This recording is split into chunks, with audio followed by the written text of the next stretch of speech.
आज हम लोग महाद्वीपीय विस्थापन सिद्धांत के बारे में जानते हैं। जो इस समय हम महाद्वीपों का विस्तारित रूप देखते हैं, बल्कि ऐसा नहीं था। प्राचीन समय में ये आपस में जुड़े हुए थे। ये सिद्धांत बताया किसने था? एक वैज्ञानिक, जर्मन वैज्ञानिक थे। जर्मन वैज्ञानिक थे, उनका नाम था वेगनर। उन्होंने बताया ये जो प्राचीन भूखंड था उसका नाम था पैंजिया।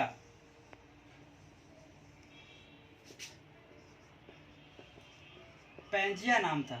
ये हमारा भूखंड था, बड़ा रूप। और इसी के चारों तरफ एक सागर था विशाल, उसका नाम था पैंथालासा। पैंथालासा नाम था। इसका विस्तार ऐसे चलता रहा। जुरैसिक काल आते आते ये दो भागों में टूट गया। विवर्तनिक क्रियाओं के कारण ऊपर का भाग अंगारा लैंड,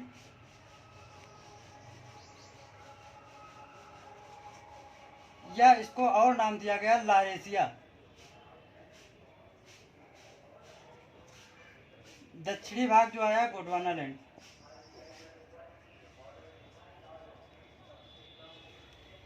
अब बात आती है कि इसमें कौन कौन से महाद्वीप बने। तो इसमें उत्तरी अमेरिका, यूरोप और एशिया, ये महाद्वीप अंगारा लैंड या लारेशिया के अंतर्गत उत्पत्ति हुई इनकी। और गोंडवाना लैंड में दक्षिणी अमेरिका, अफ्रीका और भारत का जो हिस्सा प्रायद्वीपीय भारत,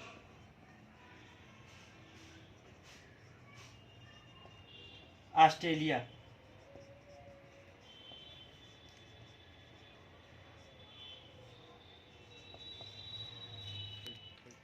इनके खिसकाव के बाद यहाँ पर एक सागर का निर्माण हुआ जिसको टेथीस सागर नाम दिया गया।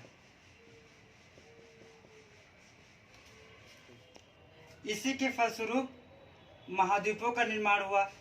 लारेशिया के अंतर्गत उत्तरी अमेरिका, यूरोप, एशिया और गोंडवाना लैंड के अंतर्गत दक्षिणी अमेरिका, अफ्रीका, प्रायद्वीपीय भारत का हिस्सा ऑस्ट्रेलिया। इसी प्रकार 7 महाद्वीपों का निर्माण हुआ और महासागर, 5 महासागरों का निर्माण हुआ। अब हम आगे देखते हैं कि कौन कौन से महाद्वीप हैं, कौन कौन से महासागर। अब लारेशिया के अंतर्गत महाद्वीप का परिचय देखते हैं। ये हमारा उत्तर अमेरिका, ये यूरोप बना, फिर एशिया बना।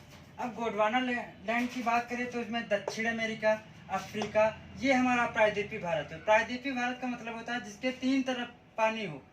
और ये ऑस्ट्रेलिया। और फिर महासागर बने। उत्तर में आर्कटिक महासागर, पूर्व में प्रशांत, पश्चिम में प्रशांत। एक्चुअली ये प्रशांत एक ही है।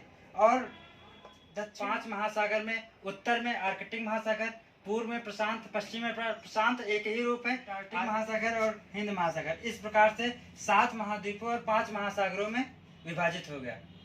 सबसे बड़े महाद्वीप की बात करें तो एशिया, और सबसे बड़े महासागर की बात करें तो प्रशांत महासागर।